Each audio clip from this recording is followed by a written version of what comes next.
Choc total. Boudanov a enfin abattu ses cartes. Asseyez-vous, car c'est un changement majeur. On sait désormais ce qu'il adviendra du Donbass. Le silence n'est pas tombé par hasard. Poutine sera bel et bien achevé. Cela pourrait arriver très bientôt. Le premier pas est déjà fait. Un coup d'État populaire en Russie. Les soldats de Poutine envahissent le Kremlin. Vous allez être choqués. Évacuation d'urgence pour Trump. L'échiquier géopolitique change radicalement. Washington a trouvé le moyen de donner la présidence à Rubio. Pendant ce temps, une tornade alliée frappe la Russie. Xi Jinping a pris une région et a fait de Poutine son vassal. La Chine ne tolérera plus l'homme du bunker. Tout s'est effondré en un instant. Poutine a poussé les siens à bout. Purge brutale et scénario dangereux. Tout cela dans notre émission Point d'enfer. Urgent, la fin de la guerre selon notre scénario. Les négociations sont secrètes pour une raison. Boudanov a levé un coin du voile. Le sort du Donbass est scellé. Le général a menacé le Kremlin et personne n'a osé s'y opposer. Des déclarations chocs qui ont remis tout le monde à sa place. Les Russes devront oublier le retrait des troupes ukrainiennes. L'ère des courbettes politiques est terminée. Boudanov a évoqué une surprise pour l'ennemi. On dirait qu'une explosion se prépare. Ne manquez pas ça. Une décision sur le Donbass est prise. Et quelle surprise pour les Russes! Kirilo Boudanov a fait des déclarations au Forum de sécurité de Kiev. Il n'y a pas d'autre option. Tout autre choix nous mènerait droit à la catastrophe. La position de l'Ukraine sur les lignes rouges reste toujours ferme malgré toutes les pressions et ne faiblit pas. Toute concession territoriale est exclue. La ligne rouge est simple. Je pense que tout le monde l'a comprise. Premièrement, nous ne reconnaîtrons rien. Cela n'arrivera pas, peu importe les tentatives. Et ça ne se passera pas comme ça. N'y comptez même pas. Mais la question demeure, quelle est cette décision pour le Donbass? Pour le Donbass, nous trouverons vraiment une solution qui soit parfaitement adaptée et qui nous convienne, car c'est notre terre. D'un côté, des lignes rouges strictes et aucune concession territoriale. De l'autre, l'affirmation qu'une solution pour le Donbass sera trouvée.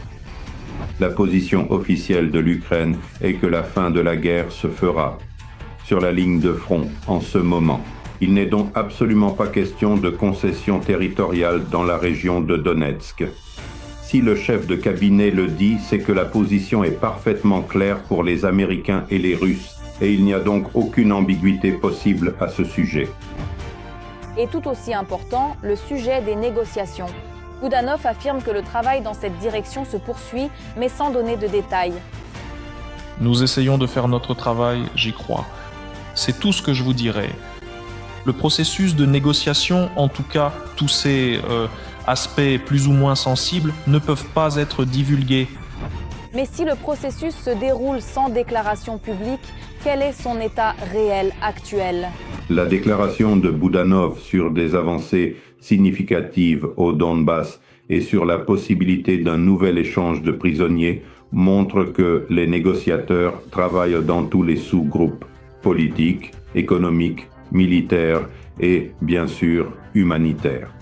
Auparavant, le chef du bureau du président avait déclaré que les négociations avec la Russie ne prendraient pas longtemps, car tout le monde comprend que la guerre doit finir.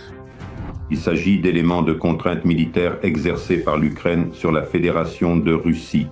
Les forces de défense ukrainiennes, le renseignement ukrainien via la direction principale du renseignement et les forces d'opération spéciales ont porté des coups durs à l'économie russe, limitant les revenus de la vente de pétrole et de produits pétroliers. Et comment oublier la percée technologique et cette fameuse surprise pour les Russes? Tout le monde a vu l'utilisation de modèles russes ici, quand ils identifient déjà eux-mêmes les cibles, manœuvrent et ainsi de suite. C'est l'avenir. Ici, nous ne sommes pas à la traîne, comme on dit. Nous avons nos propres développements, mais il faut passer à l'échelle supérieure pour ces technologies. On dirait qu'une nouvelle étape de la guerre est toute proche. Et il ne s'agit pas d'une guerre de drones, mais d'un passage complet à l'intelligence artificielle. C'est une surprise pour les Russes. Laissons donc le soin à la partie russe de résoudre cette énigme. Concernant le passage à l'échelle, la véritable surprise pour les Russes a été que l'Ukraine soit capable de frapper de manière répétée le territoire de la Fédération de Russie avec des drones de type avion, dont le nombre de frappes dépasse désormais les capacités russes. Un axe distinct concerne les frappes sur le territoire de la Fédération de Russie. Les sanctions ukrainiennes ne visent pas seulement à affaiblir l'économie pétrolière russe, qui subit d'ailleurs des pertes considérables. Les pertes totales russes, selon leurs propres économistes, suite aux frappes de drones ukrainiens sur le territoire de l'occupant, s'élèvent à environ 100 milliards de dollars américains. Et il y a même quelque chose d'encore plus important. La Russie subit un coup dur pour son image. C'est le plus important car cela influencera nos sanctions pétrolières, comme on dit, finiront bien un jour. Quand la guerre finira, car cela finira bien un jour. Mais le coup porté à son image, lui, aura des répercussions pendant très longtemps, car la Russie est désormais perçue comme un fournisseur peu fiable, incapable de livrer ses matières premières à temps dans le pays de destination. Et cela pose d'énormes problèmes. C'est vrai, et l'image de Poutine lui-même se dégrade, du moins auprès de ses propres citoyens. Il suffit de regarder là où, selon les autorités, tout est pourtant sous contrôle. C'est vraiment l'enfer, c'est incroyable, comme tu peux l'imaginer.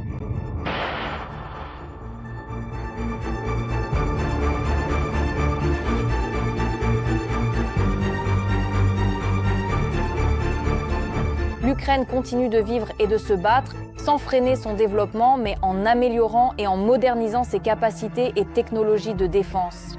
Mais parallèlement, certaines choses restent immuables, comme les lignes rouges et les positions de Kiev, malgré les manipulations du Kremlin. Une révolte populaire a éclaté au cœur même du Kremlin. Poutine a trop joué au grand conquérant du monde et il commence déjà à en payer le prix fort. Le territoire de la Fédération de Russie est devenu un véritable brasier. Pour l'homme du bunker, il n'y a plus d'endroit sûr, pas même à Valdaï. Le peuple entame un coup d'État, les militaires prennent les armes. Et même l'élite du Kremlin, prenant son courage à deux mains, frappe le dictateur dans le dos. C'est terrifiant. Est-ce que tout se joue vraiment en ce moment? Regardons. La Russie se prépare à un coup d'État. En fait, Poutine voulait que ça bouge. Eh bien, il a été servi. Comme le montrent les derniers sondages d'opinion de l'autre côté de la frontière, les simples citoyens russes sont fatigués de la guerre déclenchée par Poutine, ainsi que du nain sanglant lui-même et de sa folie. Toute la vie a été chamboulée. Et bien sûr, les gens le voient et le ressentent. 77% des personnes interrogées ont subi, d'une manière ou d'une autre, des coupures d'Internet mobile dans leur ville, alors que c'était une partie intégrante de leur vie. 67% ont connu le blocage des messageries. Nous l'avons déjà dit, chez les 18 à 50 ans, ce chiffre dépasse largement les 80%. Le blocage de WhatsApp et de Telegram est le problème le plus aigu lié à la guerre. 47% citent les restrictions sur les services en ligne comme les plus douloureuses liées à l'opération militaire spéciale. Désormais, une personne sur deux se plaint des bombardements et des attaques de drones. Depuis peu, même les élites russes, qui s'enrichissent traditionnellement grâce au Kremlin, commencent à se plaindre du tsar. Même eux ne supportent plus le chaos semé par Poutine. Certains pensent que pour eux, cette décision de Poutine a été un véritable choc pour beaucoup. Et ils auraient probablement préféré, par pur intérêt personnel, pas par intérêt, disons, pour des principes moraux ou autres. Au fond, ça va très mal pour eux depuis longtemps, et leur âme, eh bien, elle a disparu depuis longtemps, si tant est qu'ils en aient jamais eu une. C'est par pur égoïsme, car sinon, il n'y aurait pas de sanctions aussi sévères contre eux, personnellement.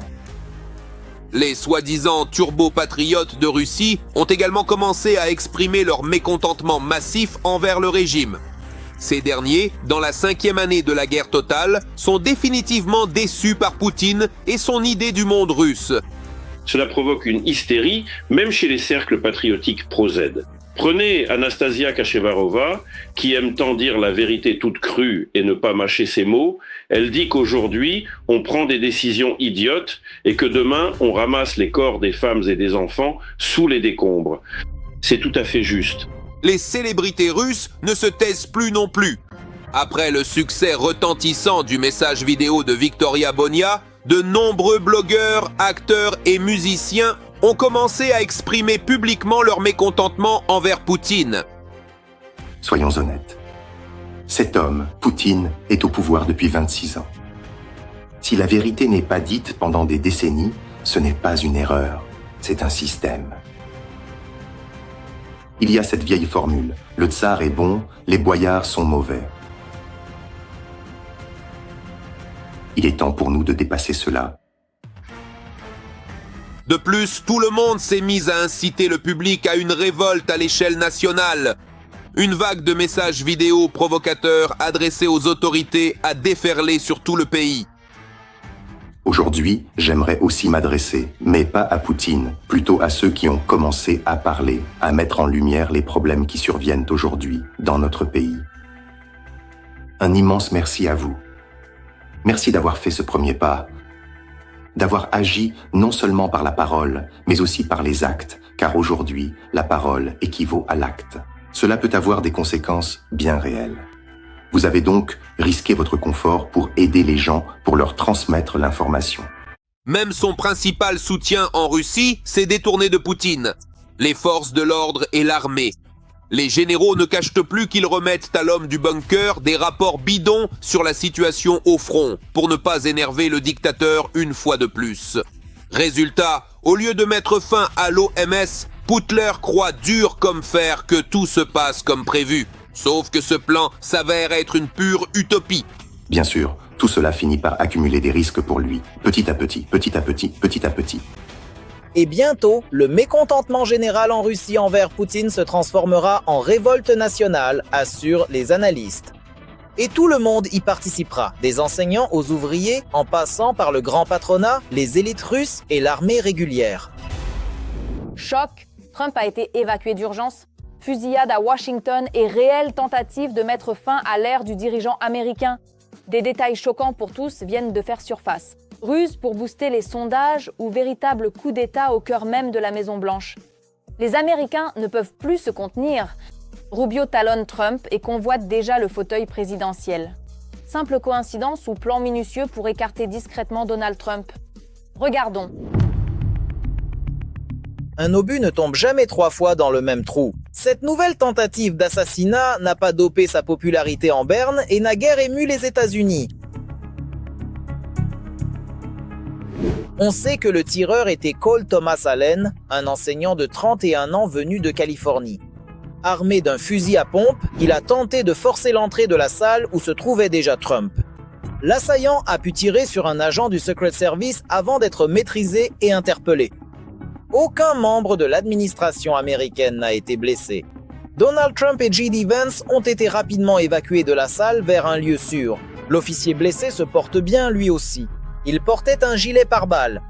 Le suspect a attaqué un poste de contrôle du Secret Service. Il portait également sur lui un pistolet et plusieurs couteaux.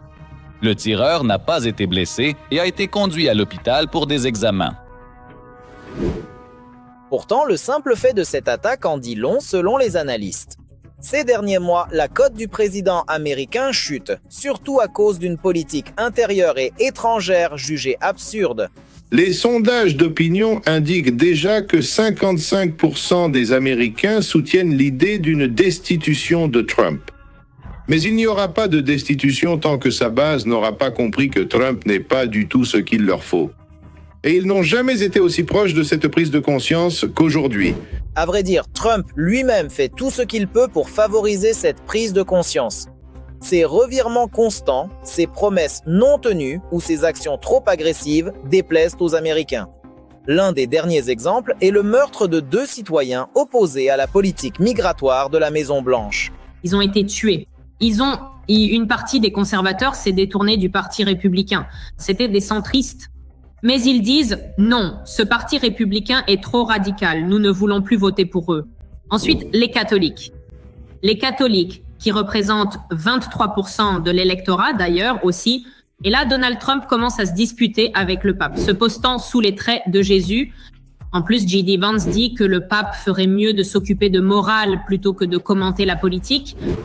Guerre en Iran, tentative d'annexion du Groenland, rencontre avec Poutine, mépris pour le Canada. C'est loin d'être la liste complète des échecs de Trump cette année. Tout cela s'accumule comme autant de défaites pour Trump. Et Trump perd les négociations, Trump a commencé la guerre. Tout cela fait comme boum, boum, boum, boum. Et ce que Trump déteste le plus, c'est quand on le tient pour responsable de quelque chose. C'est pourquoi il va... On a déjà entendu qu'il a crié sur Witkoff, car il s'avère que Witkoff rapporte mal les informations. Il a mal informé Trump sur quelque chose. Pourtant, dans ce pays de capitalisme avancé, les citoyens jugent les succès du gouvernement non par la télé, mais par leur propre portefeuille. Et là, ces derniers temps, Trump n'a pas de quoi se vanter. En premier lieu, le prix de l'essence et ensuite tout le reste. Et au final, le tableau est vraiment très triste. Les opposants de Trump au Congrès voient aussi ce tableau. Selon les analystes, la stratégie des démocrates sera de freiner les idées de Trump, dont la principale est de doubler le budget militaire du pays. Les démocrates seront toujours ravis de faire tout leur possible pour mettre des bâtons dans les roues de Trump. Et si cela signifie une destitution ou de ne pas lui donner d'argent, il s'avère que quand un président est impopulaire, même les membres de son propre parti commencent à dire « A-t-on vraiment besoin de ça ?» Ces derniers temps, il y a aussi beaucoup de plaintes concernant l'âge du garant américain. Cet été, il entrera déjà dans sa 80e année. C'est en partie à son âge que l'on attribue la confusion dans ses déclarations. Ce que le président dit en seulement 24 heures se contredit souvent. Il s'est comme réfugié dans sa propre réalité où ses négociations se passent à merveille. Mais il y a une autre réalité dans laquelle non seulement nous nous trouvons tous, mais l'Iran aussi, car nous faisons désormais plus confiance à ce que dit l'Iran qu'à notre propre président. Tout cela, selon les analystes, laisse penser que Trump ne finira pas son mandat dans le fauteuil présidentiel. J.D. Vance est considéré comme le candidat le plus probable pour le remplacer. D'ailleurs, la vidéo d'aujourd'hui de l'attaque du tireur va dans le sens de cette version. Pour une raison inconnue, les services secrets ont d'abord secouru Vance avant de courir vers Trump, faisant tomber le vieux président au passage. Pékin casse brutalement le scénario. Le Kremlin n'était manifestement pas prêt pour cela. Xi Jinping joue dur et sans aucune hésitation. Moscou attendait le soutien d'une alliée, mais elle récolte de la distance et un froid de plus en plus palpable. De plus, la Chine augmente les enjeux et joue sa propre partition. Au lieu d'un soutien, elle grignote le territoire russe. L'axe d'influence a basculé et le monde le voit déjà. Moscou est tombé dans le piège chinois. L'Empire du Milieu dévore la Russie et, apparemment, cela pourrait s'aggraver. Ne manquez pas ça. L'effondrement de l'Empire de Poutine, le pays s'écroule.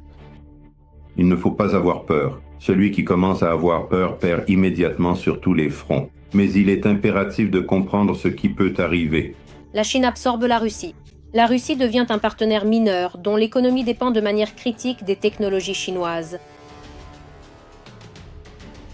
La Chine achète les ressources russes avec d'énormes rabais, mais respecte strictement les sanctions occidentales dans le secteur bancaire et limite les technologies critiques pour protéger sa propre économie. Tout cela est le résultat du travail.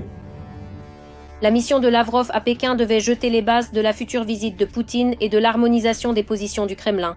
Cependant, l'absence de date précise pour le voyage du dictateur russe au premier semestre indique que les négociations sont dans l'impasse et que Pékin n'est pas pressé.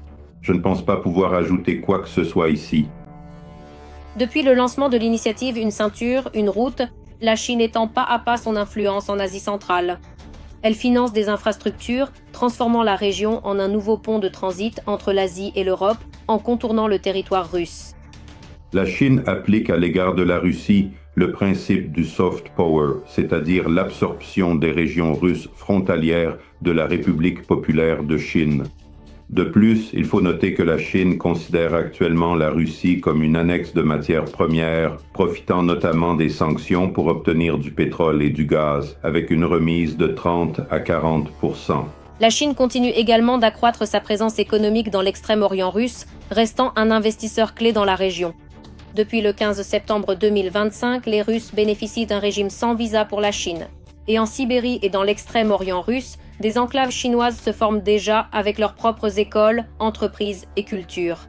Le Kremlin ne développe pas la région, mais la livre à la colonisation par des étrangers. Et tout cela réduit la souveraineté de la partie russe qui prétend à un rôle géopolitique exclusif dans l'espace post-soviétique.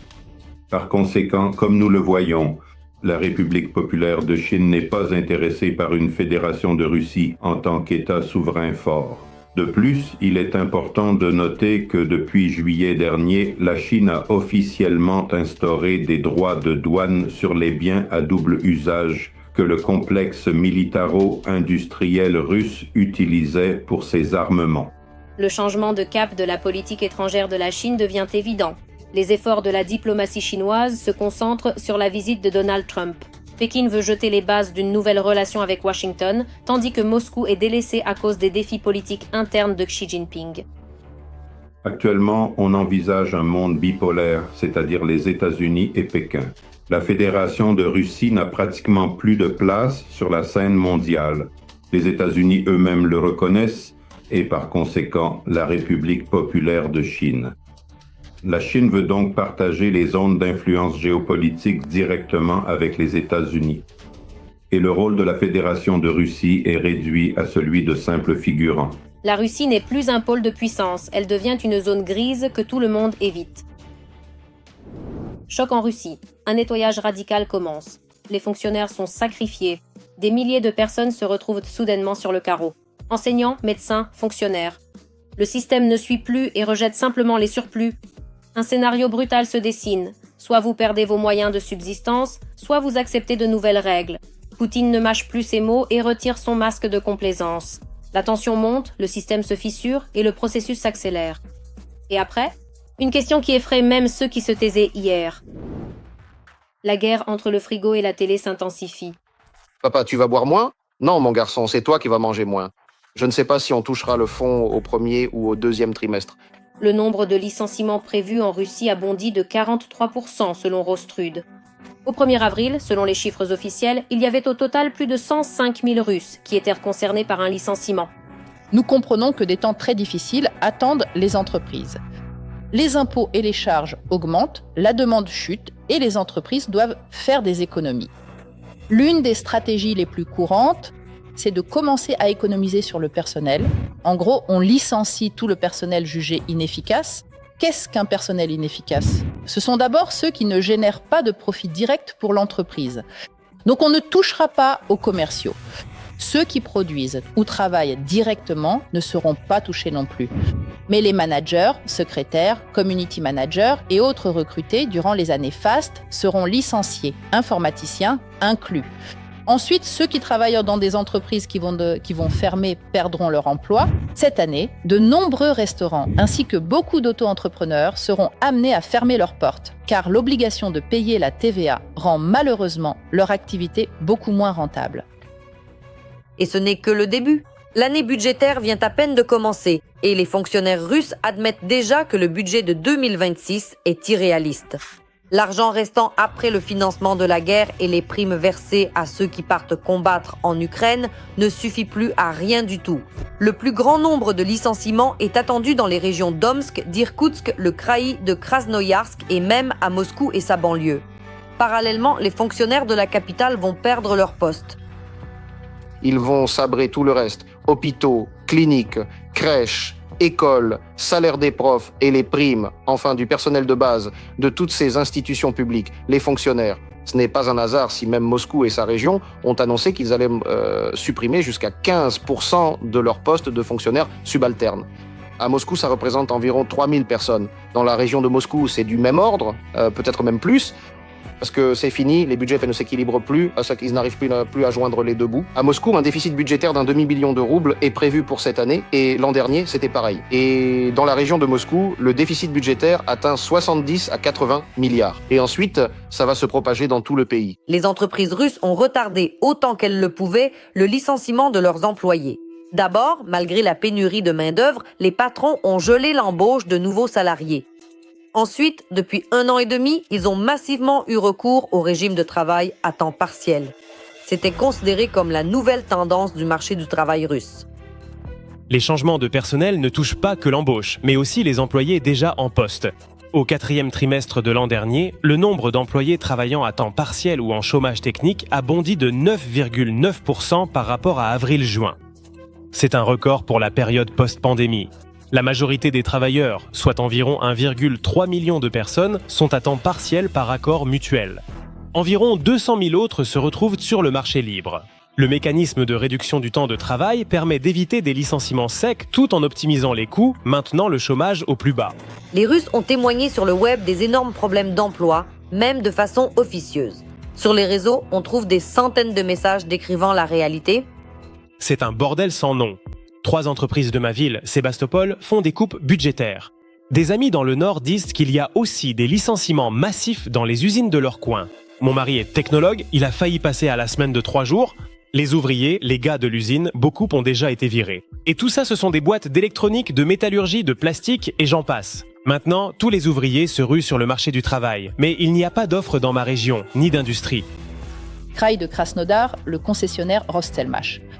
En novembre, on est passé à la semaine de 3 jours. Maintenant, ils nous poussent à démissionner. Je bosse dans l'informatique pour la grande distribution, un réseau national. À la fin de l'année dernière, ils ont viré 400 personnes du siège. Les fonctionnaires ont été les premiers à être touchés. Les médias russes ont rapporté des retards de salaire et le non-paiement de primes aux enseignants dans 15 régions du pays. En raison du manque d'argent dans les budgets locaux ainsi que des conséquences de la crise démographique, les écoles et les jardins d'enfants, surtout dans les petites villes, vont tout simplement fermer. Les gens fuient tout simplement les petites villes. Il y a de moins en moins de naissances là-bas et très peu d'enfants fréquentent les jardins d'enfants. Par conséquent, il faut donc un minimum d'éducateurs. D'un côté, les salaires des éducateurs seront réduits car ils sont payés par l'État et de l'autre, nous ne pourrons malheureusement pas éviter la fermeture des jardins d'enfants et des écoles dans les petites villes. Oui, c'est terrible, oui, c'est injuste, mais s'il n'y a pas d'enfants, que faire ? D'un autre côté, s'il n'y a pas d'école, les jeunes ne feront pas d'enfants. Enfin, même pas de jardin d'enfants, n'est-ce pas ? Ils préféreront partir et accoucher dans une grande ville. En résumé, c'est une sorte de cercle vicieux. Mes éducateurs et tous ceux qui travaillent avec les enfants, préparez-vous, il y a de moins en moins d'enfants et la demande pour vous diminue aussi de plus en plus. Les seuls qui ne sont pas encore menacés de licenciement en Russie et où il y aura toujours une place vacante, c'est le secteur de la défense et tout ce qui s'y rapporte. Ici, les économistes voient un afflux stable de financement et de personnel. Le transfert se fait purement vers l'armée. Si l'on parle des derniers trimestres, disons depuis la mi-2025, alors le principal recruteur, c'est tout simplement l'armée, et elle recrute sous différentes formes. Ils débauchent aussi le personnel médical et gèrent en interne ces mesures de protection civile, tous ces réseaux. Bref, ils emploient énormément de monde et c'est plutôt cet aspirateur qui récupère ceux qui perdent leur emploi dans les secteurs en déclin. Mais enfin, les autres secteurs ne voient pas vraiment leurs effectifs augmenter si l'on parle des 6 derniers mois. Les Russes licenciés à cause de la guerre trouveront toujours leur place dans cette même guerre. Ainsi, le cycle de vie du citoyen moyen de la Russie impériale tourne autour d'une seule valeur de l'État, la guerre. C'est tout pour le moment. C'était Darina Goutsalo avec vous. Encore plus de nouvelles d'enfer dans notre prochain numéro. En attendant, n'oubliez pas de vous abonner et de mettre des j'aime. À bientôt!